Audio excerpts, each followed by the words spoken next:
Pendant des années, il a eu du mal à subvenir aux besoins de sa famille. Maintenant, il ne pouvait plus respirer. Est-ce que cet historien plaisantait ? Il tenait la photographie dans sa main et savait qu'elle avait le pouvoir de réécrire l'histoire. C'était un moment figé dans le temps. Était-ce vraiment le visage de cette icône infâme devenue hors la loi ? Il pouvait se tromper, et cela ferait de lui un imbécile. Mais s'il avait raison, il venait de faire une découverte monumentale et allait gagner des millions.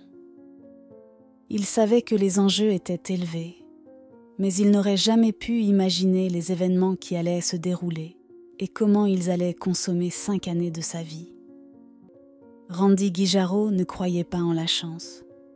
Il savait que si l'on voulait quelque chose dans la vie, il fallait travailler dur pour l'obtenir. Il avait appris cela de son père et de sa mère. En tant que benjamin d'une famille de 6 enfants, il était fier de toutes ses possessions. Depuis qu'il était enfant, Randy ramassait des pièces de monnaie dans la rue, des débris dans la cour et des boutons brillants dans les coins. C'était un collectionneur, même pour des objets ternes. Sa mère le surnommait « l'accumulateur » quand il avait 7 ans. Au fil des années, la mère de Randy pensait que sa fascination pour les bric-à-brac disparaîtrait. À sa grande horreur, son obsession ne faisait que grandir. Il est compréhensible qu'elle soit inquiète, et elle avait raison de l'être. La maison de Randy est devenue un labyrinthe de pièces de monnaie, de livres, de bandes dessinées, de statues, de peintures, d'horloges, de cartes à collectionner, de jouets, de timbres et de bijoux. Pour sa famille, ses possessions étaient des déchets, mais il était sur le point de prouver à tout le monde qu'ils avaient tort. Randy réussissait à gagner sa vie en vendant les trésors qu'il dénichait. Chacune de ses possessions avait une histoire. Mais alors, il rencontra Linda. Quand ils décidèrent d'emménager ensemble, il promit de réduire ses collections. Mais les vieilles habitudes ont la vie dure. Il n'aurait jamais pensé qu'une seule décision aurait un tel impact sur sa vie et bouleverserait le monde occidental dans le processus. Un jour fatidique de 2010, Randy se retrouva dans le quartier de Fresno Tower, après avoir rencontré un ami pour prendre un café. Alors qu'il marchait dans la rue, il passa devant le bâtiment en briques rouges du Fulton's Folly Antique Collective. Il avait promis à Linda de ne rien ramener à la maison avant d'avoir vendu le contenu de leur chambre d'amis, mais il se dit qu'il serait entré et sorti en 10 minutes, et il entra. Randy flâna dans les allées de trésors. Le magasin ressemblait au sac magique de Mary Poppins. Des pianos, des fauteuils, des armoires, des sculptures, de la porcelaine, de la poterie, des bijoux, des peintures, des radios, des cristaux, des disques, des poupées, des landaux, des figurines, des jeux de société, des paniers. Randy n'avait jamais vu une telle collection, et il se trouvait au bon endroit au bon moment. Il ramassa plusieurs objets pour les inspecter, mais une fois qu'il se rappela la promesse faite à Linda, il les remit en place. Il se promena dans cette caverne d'Ali Baba et résolut de garder son sang-froid. Puis il vit quelque chose par la porte arrière qui fit écarquiller ses yeux, et il ne put résister. Dehors, 2 hommes se serraient la main. Avaient-ils conclu un marché ? Tandis que Randy marchait vers eux, il remarqua qu'ils étaient entourés de piles de cartons. Vu la diversité des tailles, il s'agissait d'un achat à l'aveugle. Randy savait qu'il pourrait y avoir un joyau caché à l'intérieur, et une vague d'excitation l'envahit. Le magasin était clairement surchargé, et le propriétaire avait probablement besoin de se débarrasser de certains articles rapidement. Les acheteurs n'avaient qu'un temps limité pour inspecter le contenu avant d'enchérir, et Randy ne pouvait tout simplement pas les laisser partir. Randy était un type sympathique. Bien qu'ils aient fait la meilleure offre, il se sentait courageux. « Cela vous dérangerait-il si je jette un coup d'œil rapide ?» demanda Randy. À sa surprise, les hommes avaient entendu parler de lui dans la communauté en ligne des antiquaires. Alors ils le laissèrent fouiller dans leurs cartons avant de les charger dans leur camion. Rien ne se démarquait vraiment pour Randy, mais il continua à chercher, espérant que ses yeux aiguisés capteraient un indice que d'autres auraient manqué. Son intuition s'avéra juste. Il ne savait pas exactement ce qu'il cherchait, mais il se disait qu'il le reconnaîtrait quand il le verrait. Puis il trouva une petite boîte en carton. Ses mains tremblèrent alors qu'il soulevait doucement le couvercle. Il n'aurait jamais pu imaginer que cette boîte au look ordinaire cachait l'une des découvertes les plus importantes de l'histoire américaine. Bien que Linda ait demandé à Randy de ralentir sur les antiquités, elle ne résistait pas à une bonne photographie. La boîte contenait 3 vieilles photographies en noir et blanc. Un homme avait l'air vaguement familier, mais Randy ne parvenait pas immédiatement à mettre le doigt dessus, et il n'avait pas le temps de s'attarder là-dessus. Il savait juste qu'il devait les posséder. Il sortit son portefeuille au moment où les hommes chargeaient les derniers cartons. À son horreur, il n'avait que 2 $ sur lui. Heureusement, les hommes, pensant que les vieilles photos n'avaient aucune valeur, acceptèrent ce petit paiement et lui souhaitèrent une bonne journée. Randy et sa femme Linda étaient sur le point de se lancer dans l'aventure de leur vie. Linda fut horrifiée lorsque Randy lui présenta les 3 photos. « Combien cela t'a-t-il coûté ?» Ses sourcils se froncèrent. Quand Randy lui raconta ce qui s'était passé, elle resta bouche bée et regarda de plus près. « Tu réalises de qui il s'agit ?» demanda-t-elle.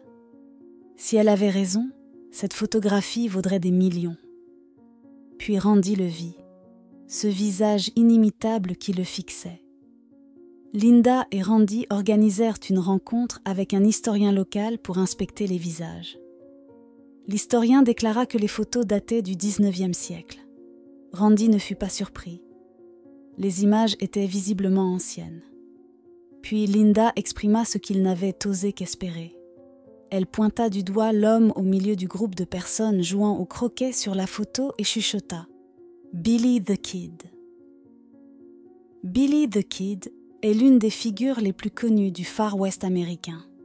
Il était l'un des hommes les plus recherchés d'Arizona, après avoir été impliqué dans plusieurs homicides. Ce hors-la-loi parvint à échapper au shérif et à s'évader de plusieurs prisons pendant 4 années jusqu'à ce qu'il soit finalement abattu à l'âge de 21 ans. Il était bien entendu célèbre parmi les passionnés de cow-boys, mais il n'existait qu'une seule photo authentique de lui jusqu'à présent. Randy s'assura de faire ses recherches. Il découvrit que la dernière photographie originale de Billy, le célèbre tintype Upham, avait été achetée par le collectionneur Bill Koch lors d'une vente aux enchères en 2011 pour la somme astronomique de 2 300 000 $. Mais sans preuve de qui avait été le photographe et des circonstances autour de la photo, Linda et Randy n'avaient aucune preuve de son authenticité. Mais ils étaient déterminés. Beaucoup de collectionneurs refusèrent de croire que la photographie était authentique. Linda était découragée. Elle avait déjà prévu de refaire leur maison. Cela semblait désormais impossible. Elle en était sûre depuis le moment où elle avait posé les yeux sur les photos. Les autres visages sur les photos étaient également familiers. Randy et Linda étaient convaincus que la photo représentait Billy et sa bande, les régulators, jouant au croquet. Est-ce que cela pouvait vraiment être possible ? Randy et Linda durent approfondir leurs recherches sur l'histoire de la photographie avant de révéler leurs découvertes au public. Au cours d'une année, ils obtinrent de nombreux avis d'experts différents, mais certains restaient sceptiques. Puis ils emmenèrent la photo au Old West Show de Witherill, dans la ville de Grass Valley en Californie du Nord, où ils reçurent ce qu'ils redoutaient depuis toujours. En cherchant Brian Lebel, l'homme qui avait initialement négocié la vente de l'unique autre photographie de Billy the Kid jamais retrouvée, un autre expert intervint et classa la photo de Randy et Linda comme un faux, affirmant qu'il n'y avait aucune preuve indiquant son authenticité. Randy et Linda étaient dévastés, mais ils étaient toujours convaincus qu'ils possédaient un morceau d'histoire. Mais ensuite, quelque chose changea tout. La photographie de Linda et Randy attira l'attention de Jeff Aiello, un producteur local de films et de télévision, et il fut intrigué. Et si la photo était en réalité authentique et avait échappé à l'attention des experts? Il savait que les 2 spécialistes du domaine qui l'avaient examinée n'y avaient accordé qu'un bref coup d'œil avant de la classer rapidement comme une fraude. Pourtant, il y avait une lueur d'espoir. Et si tout le monde s'était trompé? J'ai dit à Randy de me laisser la photo. Ma femme Jill est une excellente chercheuse, expliqua Aiello. Nous avons superposé les photos et fait toutes sortes d'analyses informatiques sophistiquées et plongé dans l'histoire. Après 1 mois, nous étions tous 2 convaincus qu'il s'agissait d'une photo de Billy et de 4 des régulateurs. Maintenant, il devait le prouver au monde entier. National Geographic s'empara du projet d'$1 million avec Aiello à la barre. Les fonds lui permirent d'effectuer d'autres recherches pour prouver que la photo était authentique et de recruter Kevin Costner comme narrateur d'un documentaire de 2 heures. Aiello plaça la lutte de Randy contre le processus corrompu d'authentification du matériel historique au premier plan. Randy et Linda avaient presque perdu espoir, mais à la fin du tournage, même Costner était convaincu. Le documentaire de 2 heures de National Geographic, Billy the Kid, New Evidence, utilisa la reconnaissance faciale sur la photographie de Randy en la comparant aux images existantes de Billy the Kid et des régulateurs. Tous étaient au moins assortis à 70%. Le fabricant du set de croquets visible sur la photo fut également identifié pour fournir aux experts une référence leur permettant d'estimer la taille des personnes sur la photo. Mais ils avaient encore besoin de plus de preuves. Randy et Linda partirent visiter tous les lieux connus associés à Billy the Kid. L'un des personnages sur la photo avait été identifié comme Sally Chisholm, avec un taux de correspondance de 80% sur le logiciel de reconnaissance faciale. Puis ils trouvèrent la révélation qu'ils attendaient tout haut, tous, écrite dans le journal intime de Sally Chisholm. Randy et Linda avaient maintenant parcouru 16 000 km sur 4 États pour prouver que leur trouvaille était authentique. Avec l'argent s'épuisant rapidement, ils prièrent pour que leur dernier arrêt soit au Nouveau-Mexique. Toutes les pistes pointaient vers le ranch de Tunstall. Il y avait des preuves dans le journal intime de Sally Chisholm qu'elle, les régulateurs et Billy the Kid lui-même s'étaient réunis là-bas. Mais est-ce que ce serait la fin du voyage de Randy et Linda? Randy fixa avec incrédulité le paysage familier. Tous ses espoirs et ses rêves étaient là, sur cette parcelle de terre. Il croyait de tout cœur que Billy the Kid avait été là, et maintenant il était justifié. Il pouvait presque voir la silhouette fantomatique debout là, encadrée par les collines ondulantes. Grâce à la cartographie géographique, l'emplacement exact où la photo avait été prise fut enfin retrouvé. Randy et Linda, ayant l'impression d'avoir enfin gagné la bataille, retournèrent en Californie. Mais ils avaient tort. Linda et Randy se rendirent chez Don Kagan, expert et vendeur de Kagan's Inc. Mais même après que toutes les preuves aient été présentées, Kagan avait encore des doutes. La principale source de suspicion était que Billy the Kid et ses acolytes jouaient au croquet.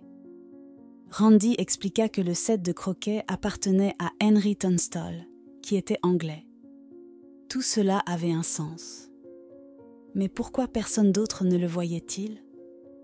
C'est un parcours que je n'aurais jamais pensé entreprendre, mais la vérité n'a pas toujours d'importance, et je ne comprends pas pourquoi, déclara Randy, abattu. Ils avaient dépensé presque toutes leurs économies et 5 années de leur vie à poursuivre le fantôme de Billy the Kid. Mais il restait insaisissable, une figure mystérieuse et fugitive. Puis, juste au moment où ils avaient perdu tout espoir, Randy reçut un appel inattendu. Kagan's Inc. avait découvert quelque chose qui laissa Randy et Linda sans voix.